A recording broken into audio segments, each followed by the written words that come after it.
Assalamualaikum warahmatullahi wabarakatuh. Sahabat Salihah, kali ini kita bertemu lagi dalam pembahasan mengenai kesuburan atau infertilitas dan kemandulan. Di dalam definisinya tentu berbeda mengenai kemandulan dan ketidaksuburan atau infertilitas, dan definisi ini sering dicampur adukan dalam praktek sehari-hari. Yang disebut dengan mandul adalah ketidakmampuan salah satu pasangan untuk memiliki keturunan yang dibuktikan dengan gangguan medis yang sudah diperiksakan sebelumnya.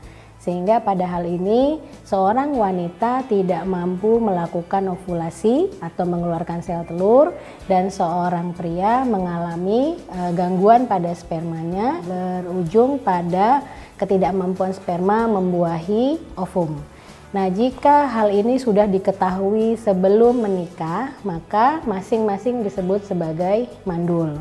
Namun jika yang disebut sebagai infertilitas adalah pasangan suami dan istri tidak mampu mendapatkan keturunan di dalam 12 bulan pertama sesudah dia melakukan hubungan seksual secara teratur dan tidak menggunakan penundaan kehamilan atau kontrasepsi. Kapan seorang suami dan istri itu harus khawatir mengenai fungsi reproduksinya? Tentu jika secara statistik kita kembali tadi bahwa 90% pasangan suami dan istri akan mendapatkan keturunan di 12 bulan pertama pernikahan.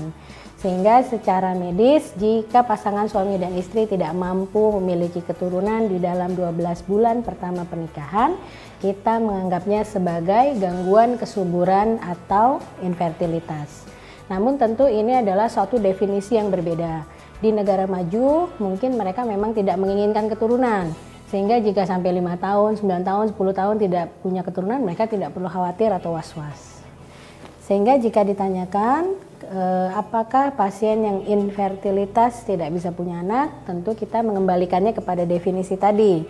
Kalau pada kasus infertilitas sebagian besar karena ketidaksuburan pasangan suami istri, dan ini faktornya sangat banyak, mungkin dari stres, mungkin dari gizi, mungkin dari manajemen hubungan seksual.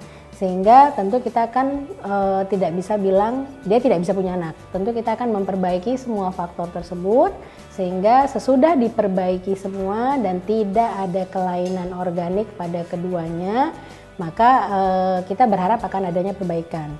Lain tadi jika kita sebutkan misalnya dia memang mandul. Dari awal misalnya perempuan ini tidak mempunyai ovarium, ya tentu kita akan mengatakan bahwa pada saat sebelum menikah perempuan ini memang mandul. Apakah definisi infertilitas itu sendiri? Ya tadi, ketika satu pasangan suami istri dengan frekuensi hubungan seksual yang normal tanpa kontrasepsi tidak bisa mendapatkan keturunan dalam 12 bulan pertama pernikahan, maka dia masuk definisi infertilitas primer. Jika dia sudah punya anak tapi kemudian anak yang kedua dengan anak yang pertama jaraknya lebih dari 1 tahun dengan definisi frekuensi berhubungan seksual dan juga tidak menggunakan kontrasepsi, maka ini masuk definisi infertilitas sekunder. Lalu bagaimana cara periksanya? Ya tentu macam-macam. Yang dicari di dalam infertilitas adalah penyebab atau etiologi yang mengakibatkan timbulnya ketidaksuburan pasangan. Dan ini biasanya dilakukan pemeriksaannya pada kedua belah pihak, baik laki-laki maupun perempuan.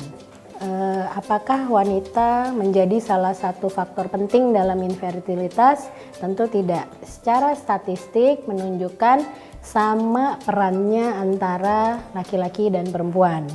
Sehingga kalau misalnya mungkin ada beberapa kasus di mana ketika satu pasangan lama memiliki anak, kemudian wanita ini diceraikan oleh suaminya, ya berharap bahwa memang wanita yang tidak subur.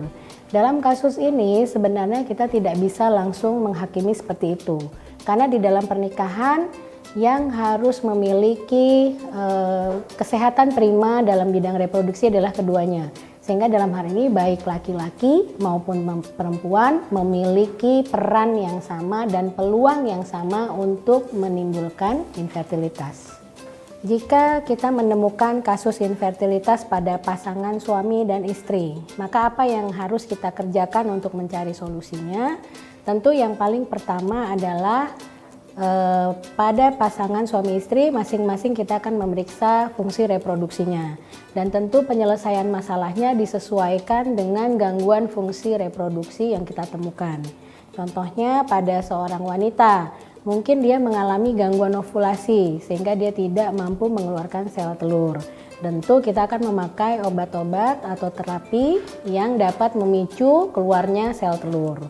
Kemudian jika yang terjadi adalah pada faktor hormon, artinya hormon kesuburannya kurang sehingga kehamilan dapat terjadi, namun wanita ini tidak mampu mempertahankan kehamilannya, maka kita akan memberikan terapi hormon.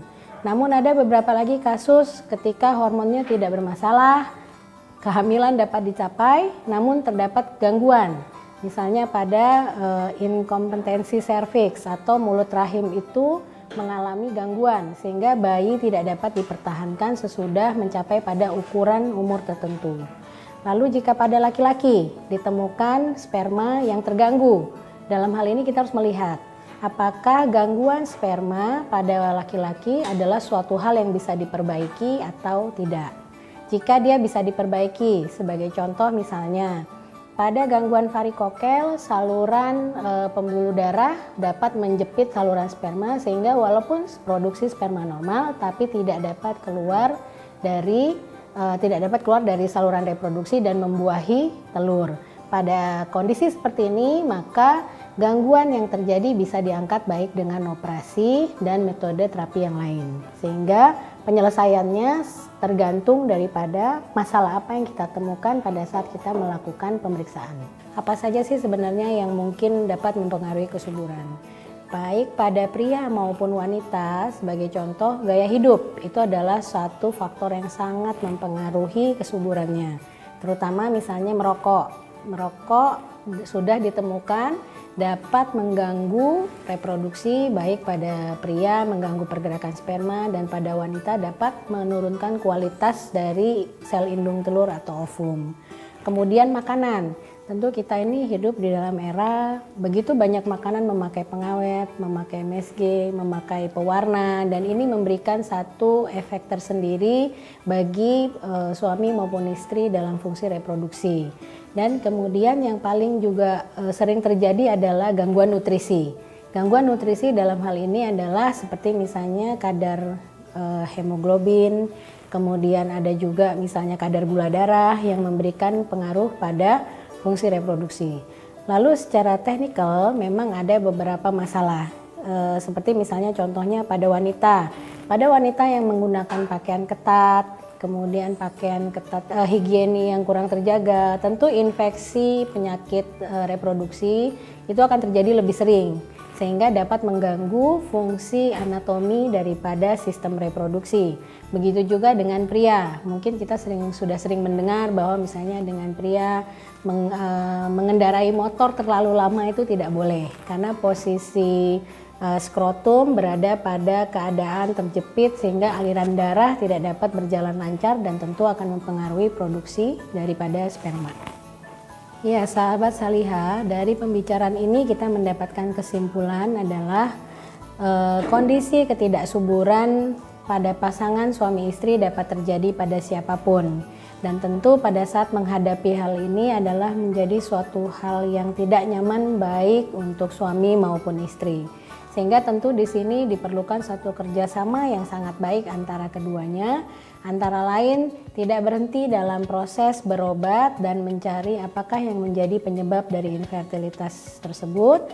Dan kemudian yang kedua adalah pasangan suami istri dapat memfokuskan kegiatan pada kegiatan lain yang lebih baik atau yang lebih menimbulkan rasa senang sehingga stres yang timbul pada pasangan tersebut karena belum memiliki momongan akan berkurang.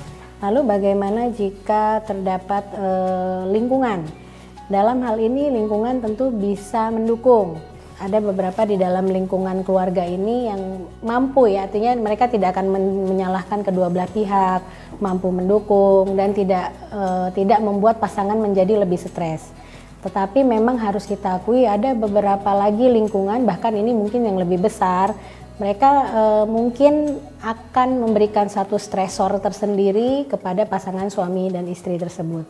Sehingga sebenarnya untuk menghadapi lingkungan ini dikembalikan kepada pasangan suami istri tersebut. Jika kedua pasangan suami istri tersebut adalah pasangan yang kompak, mereka yakin dengan cita-cita pernikahan mereka yakin bahwa selalu ada jalan keluar untuk masalahnya, maka lingkungan ini tidak akan memberikan satu stresor yang berat tersendiri buat mereka.